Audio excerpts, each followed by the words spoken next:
Hi, everyone, and welcome to MilSpouse Transition Conversations.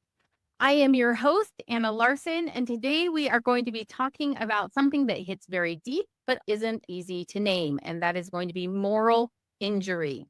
So, if you have ever carried guilt and shame or had a sense that something just wasn't right, whether that came from something that happened during your military service, if you're a veteran or an active duty service member, or it's something you witnessed or something you were asked to live with, this might also apply to military family members, then this conversation is for you.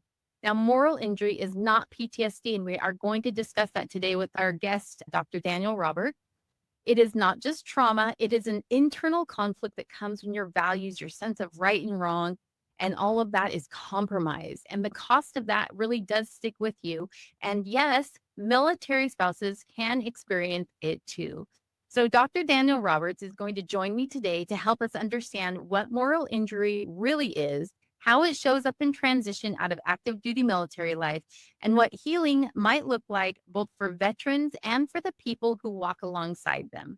Dr. Daniel Roberts is a distinguished leader in the field of mental health and veteran care, serving as the president and CEO of the Moral Injury Support Network for Servicewomen, Inc. Now, this esteemed nonprofit organization is dedicated to pioneering women-focused education and research on moral injury, providing vital support to those who have served our nation. Now, with over 2 decades of experience, Dr. Roberts has been a cornerstone in offering emotional and spiritual guidance to both male and female members of the armed forces. And I'm so excited to have him on here today, talking with our audience, which is largely military spouses. And so this might be a case where you are dealing with something yourself or you have a service member or veteran that is dealing with something and you don't know how to address it. I always have this little disclaimer when we're talking about things like PTSD, moral injury, anything that's legal. I just want to remind everyone that we are not offering any kind of legal, medical, or mental health advice. This is a conversation that we are having. And Dr. Daniels is an expert. And so if you do want some expert advice, then we are going to give you an opportunity to reach out to him and ask him more specific questions in a more professional setting. If you are going through something similar, we do hope this helps you feel a little bit more seen and a little bit less alone. And with that, I would like to bring up my guest, Dr. Daniel Roberts, to the stage. Welcome. Hey, how are you today? Thanks for having me on. I'm very excited to talk to you and your audience. We are very excited to have you on. This has been a topic that's been on my mind for quite some time. Yeah, absolutely. Most people haven't heard the term moral injury, don't know what it is.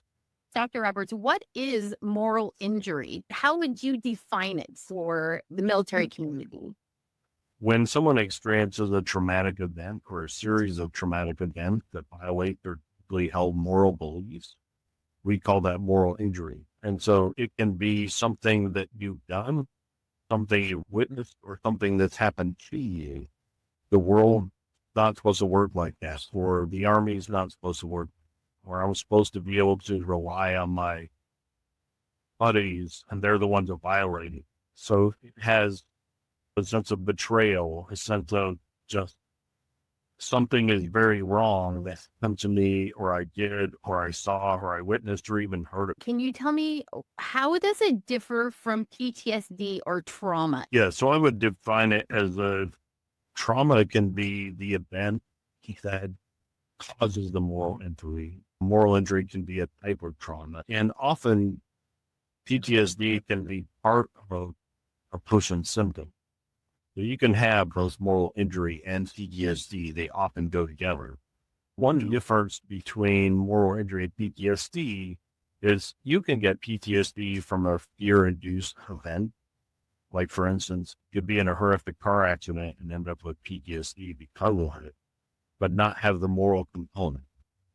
At the same time, if you're in a car accident and it was because of the drunk driver, that might have this moral component because that person shouldn't have been drinking and driving. That's against the law. And so the two can go together, but moral injury also has a guilt and shame component that PTSD doesn't necessarily have. Also, moral injury often has a religious or faith crisis associated with it. PTSD doesn't necessarily. So PTSD is complex and it has a lot of different pieces to it, but what makes them different is that moral component. You also don't have to be religious to have moral injury. Everybody has a sense of how the world could work, what's right and wrong, whether it comes from a religious basis or not. Let's dig into the moral component that you're talking about. You had mentioned religion being one that might play into that, or just those deeply held beliefs.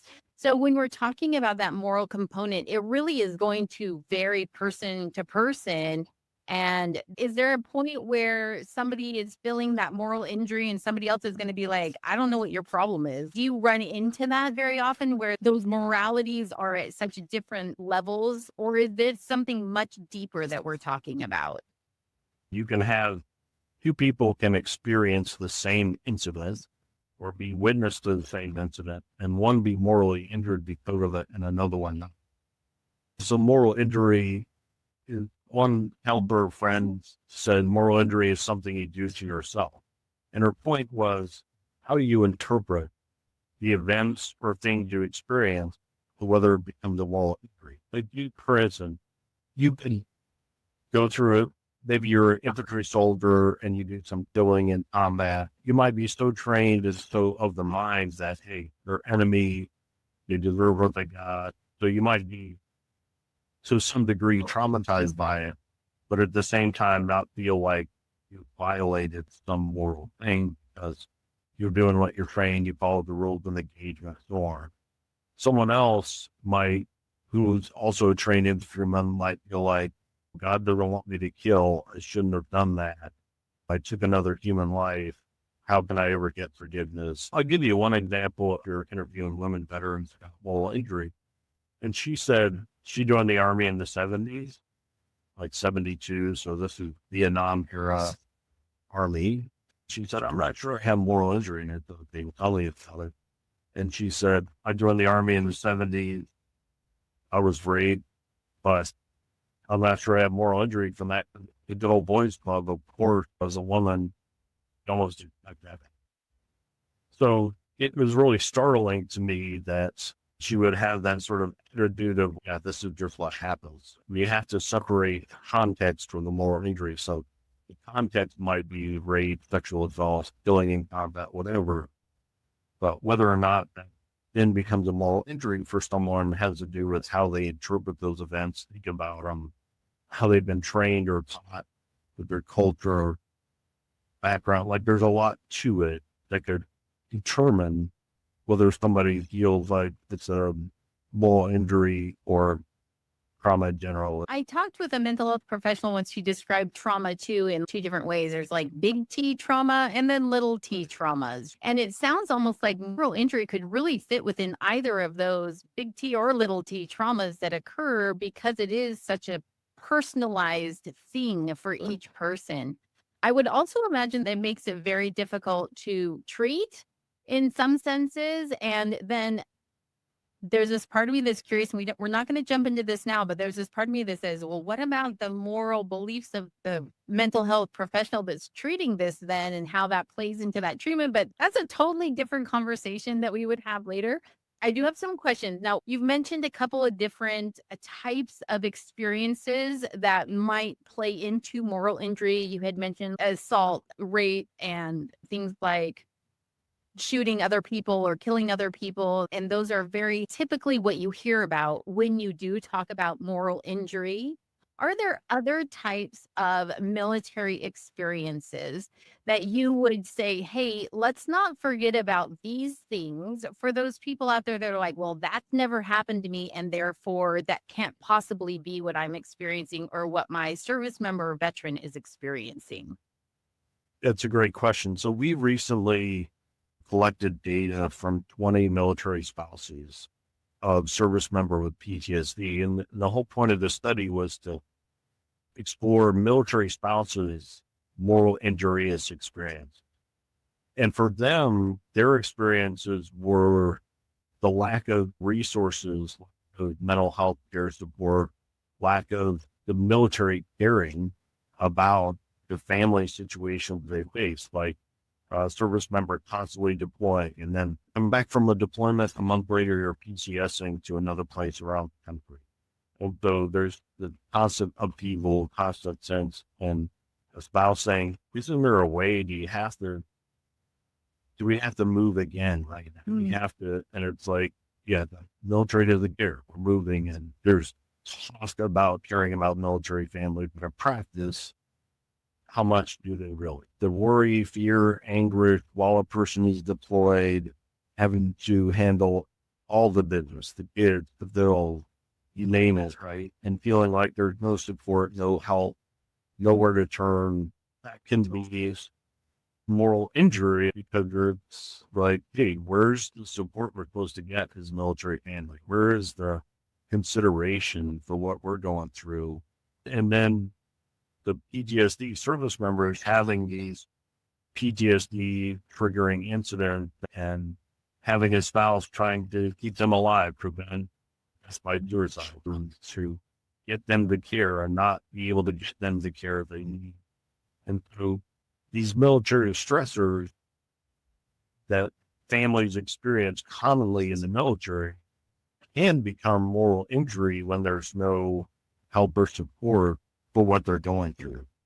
That's really interesting to me that when you did this talk with military spouses, that it came from that space of feeling unsupported. There are so many programs out there, but I think sometimes they feel so high level and they're not actually there for the individual. It's more for the community as a whole. And there's so much work and effort sometimes that you have to put in as a military spouse to even access those resources.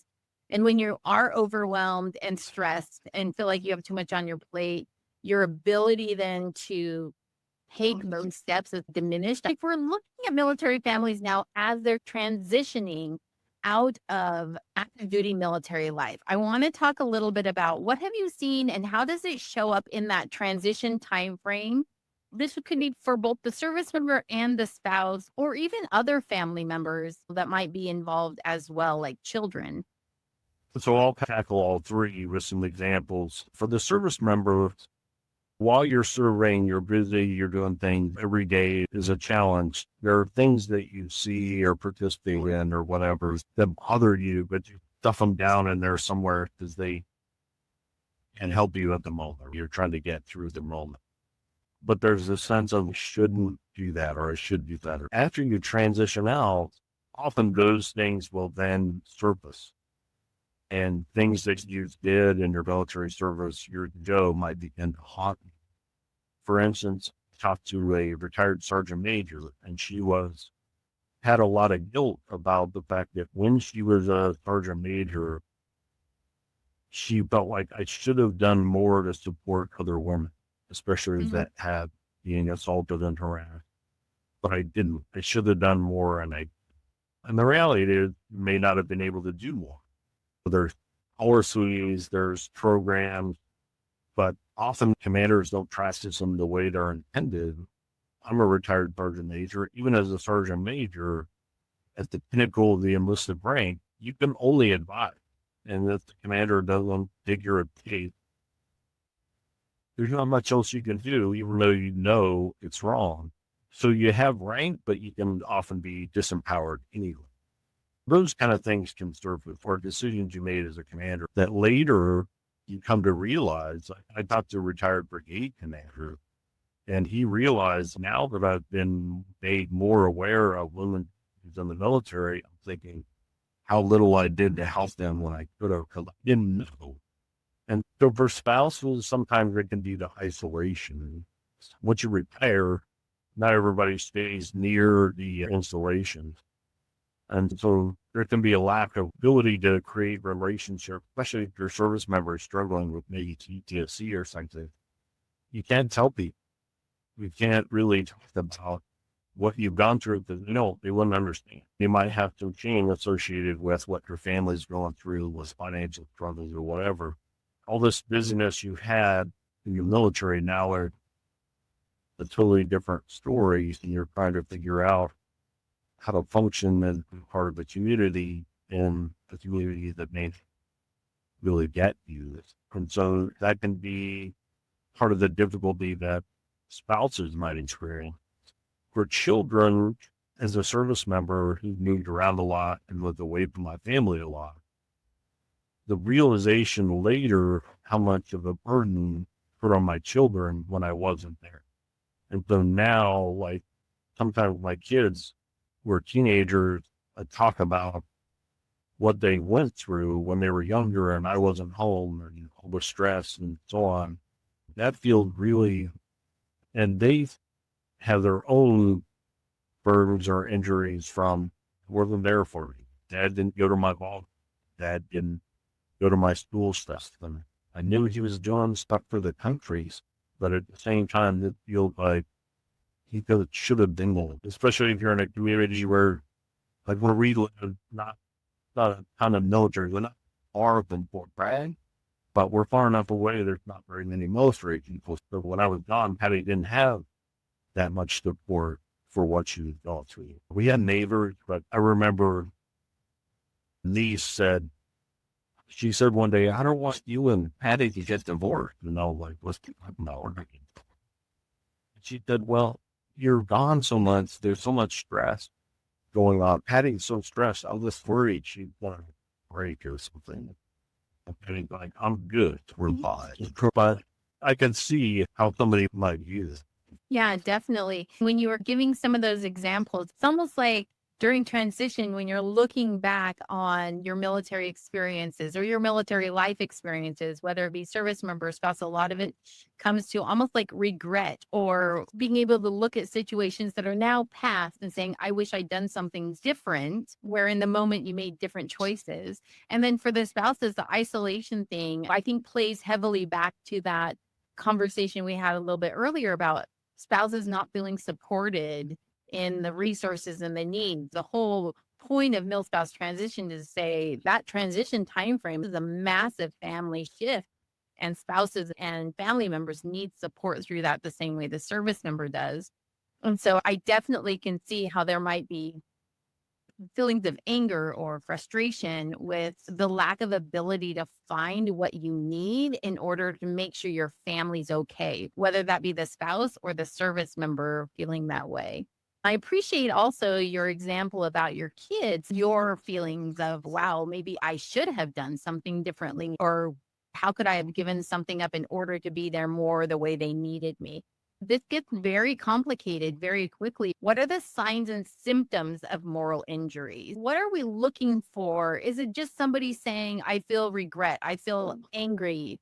Or is there something that you can visually see?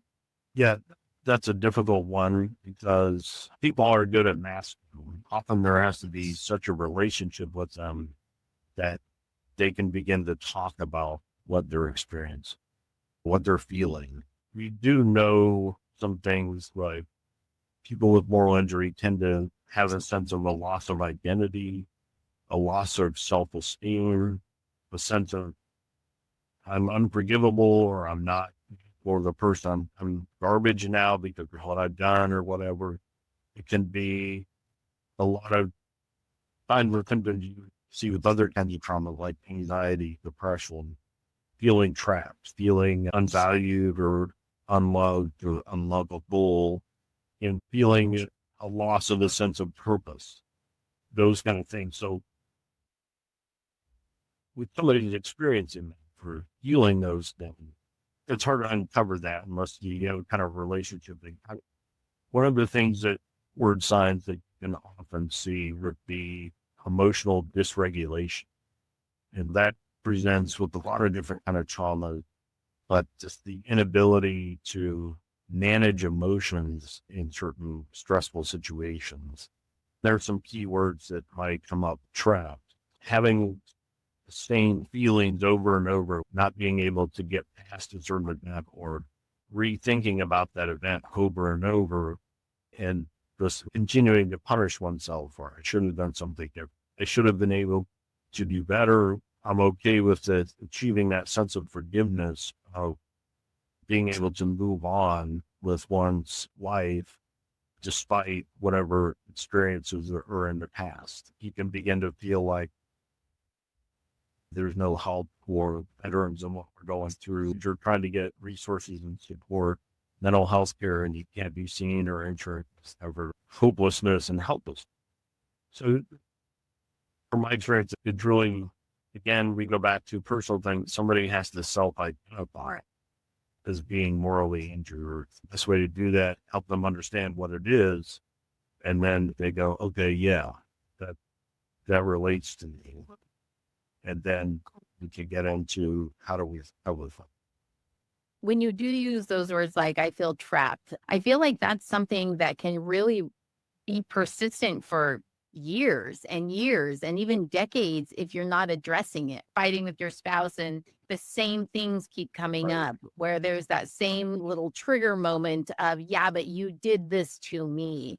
And that sounds like the way you're describing what a moral injury is, that inability to move past something because it's injured your soul in some sense. Thank you for the signs and symptoms. I think that was very enlightening in terms of this is not necessarily going to be physical manifestations. It might be an internal guilt and shame that people are going through. You might get a whiff of, but it isn't necessarily something you can visually see easily. Right. So then when we are talking about those support systems and the kinds of therapies, it sounds almost like since they have to self-identify, this is almost like if you know your spouse is struggling, whether that's military spouse or service member spouse is struggling, it's almost like just getting them to a mental health professional that can then help them through that process of self-identification. But what other kinds of things would you say as far as addressing this moral injury to help these families move past? Yeah, we found that a number of modalities can be helpful, like EMDRs, some of these other therapies that mental health practitioners have been used for many types of trauma can be very helpful. It's a multidisciplinary approach, right? Medicines may be helpful.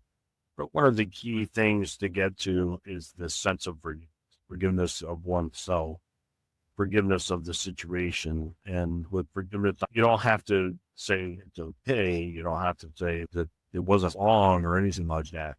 But forgiveness is an ability to say, okay, it happened, but I can find a way to move on from this. And for some people, that can be religious type forgiveness. For other people, it helps to have somebody to walk through it with you, like the counselor, the chaplain, a mental health professional too. Okay, think about your story and what you're telling me, and let's see if there's a different way you can look at it. So those kind of therapies can be helpful, even if you're seeing a mental health practitioner on a regular basis. What do you do between things? I'm a big believer in neuro-linguistic programming, and that's about making word of affirmation to yourself daily about things. There are things like mindfulness practices that can be very helpful, meditation, prayer, religious coping mechanisms. So it's one of those things where they're not going to recover by just therapy. They also need their own practices they can do, journaling, things like that, where they can continually reprogram their mind, rethink about being able to look forward. Dr. Harold Koenig has put together a number of modalities through his research. Others have done this in their multi-week programs are helping. They're mostly aligned to veterans, but I think more things are coming out for all these steps. Multi-week programs are working through various components of moral injury, like forgiveness and a new sense of God and spirituality constructs from that kind of thing. So it does involve typically major changes in the mindset. He said, prior to the moral injury, we had a certain sense of how the world works. Post-moral injury, the world didn't work that way. Whatever happened to us, whatever we did, it changed our whole sense of the world and what it is and how it works. So we need to be able to integrate our experiences into our life in a way that allows us to move beyond moral injury to recovery. And an important point here, moral injury is a normal reaction to something that will have been wrong. We don't want to talk about morally injured people at these that we just want to think of them like, hey, this is a normal reaction to what you experience. To what you experience for really long.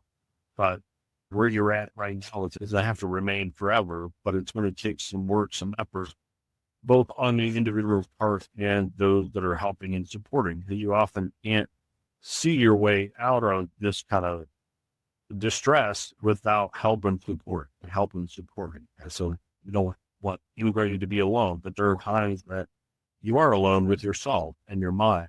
And so what can you do to help with do that? And that what I tend to specialize in is that NLP approach to reprogramming the mind. In other words, by choosing what you want, how you want to think about yourself, your situation. Yeah, I love your be your own cheerleader style in between those therapy sessions. It sounds almost flippant to say, start thinking positively. When you throw that out there, people are like, whatever, like it's that easy.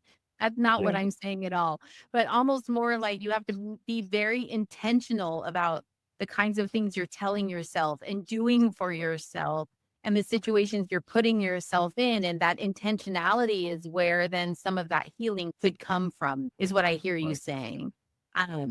Yeah, moral injury is not a new thing, but we haven't seen it until I would say more recently than not being talked about as something that is occurring. And so I'm curious, what do you see as the future for kind of this topic within the military community? Do you see DoD or the bigger government entity making this something that they do address in the future? Yeah, so there's good news. I just saw on LinkedIn today, they're going to bill, I think in the House, demanding that moral injury research for service members. So now our political bodies are beginning to recognize that's great news, because right now within their DSM, moral injury is not a diagnosable thing. So if you're a service member and you're leaving, you can't claim moral injury with disability.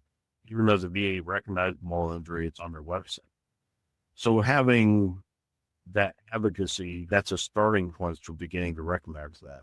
There's also a group at Harvard that's working on getting moral injury put in the DSM so that it's diagnosable. And once that happens, then we'll see greater flow of research dollars, support mechanism, a lot of funding, I think, that can help support create programs, et cetera. So I see moral injury is moving in a really good direction. Having Congress demand it is good, because we need military leaders to understand what it is. So as they're making decisions and policies, they can think about that as an aspect. When you were looking for grants and you go to private foundations, never found one that says, hey, we do grants for moral injury. But you're in this educational mode. I think the more it becomes aware, we'll see foundations pop up that say, hey, we support moral injury research. We support moral injury programs, etc. And so that's good news. Also, what I see in the future is moral injury being recognized as a human phenomenon, not just a military phenomenon. Probably early on, PTSD was really oriented around military experience. But we know now you have PTSD, you have complex PTSD. So being able to link moral injury to lots of things like adverse childhood experiences. There's a group that does a lot of work of moral injury in the medical. There's the group in New Zealand that's doing work on moral injury in the legal. People recognize moral injury as a thing for the first responder skills. So what I see in the future, moral injury is a thing, whether you're in the military or not. The more that happens, the more research, the more programs, the more advocacy, the more we can begin to get at one of the most important issues in humankind. You mentioned moral injuries always existed. It just, we didn't have a word for it until Dr. Shea started doing her seminal work 20 years ago with Vietnam veterans. And that's when he coined the term. I see the moral injury field greatly expanding in many directions as we move forward. Yeah, That's great news that there is currently something happening right now where there is some movement towards having it recognized more officially. We're starting to wind down our conversation, but I do have one last question for you. What would you say to those either service members or spouses who say, my pain doesn't really count because what happened wasn't severe enough? What would you say to those people that are struggling with the idea of what I'm going through counts for something, or the way I'm feeling is a valid way to feel? In the military community, that suck it up, you knew what you got into when you married them.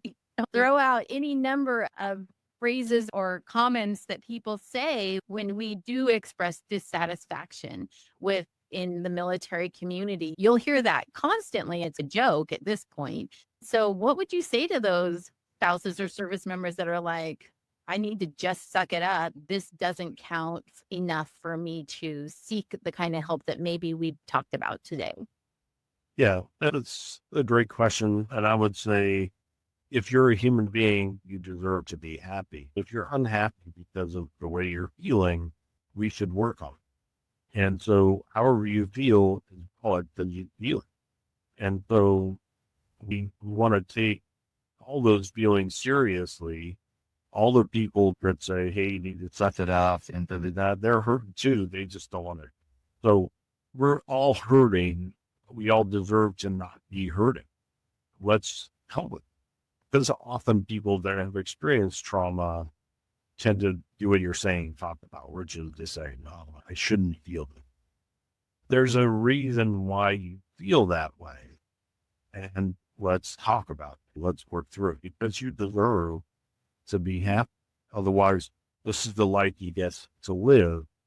And it should be as happy as it can be. And it doesn't even matter if you're unhappy because of something you did. That's part of the other problem. It's like, would it be different if it happened to me, but I actually perpetrated? Okay, we all make mistakes, and we all do things in life that we wish we'd have made better choices. And even if it's military, I have a friend of mine, he was Special Forces for many, many years, recently retired. He will say, I'm personally responsible for the death of 1,000 people.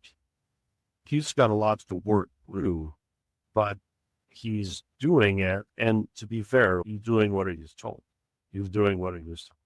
But it still feels like this would be very wrong. But he's been able to overcome much of that. And so anybody can, through this process of what I term as forgiveness, whether it happened to you or you were part of it or witnessed to what, there's a way to think about these things that can return you to a level of happiness.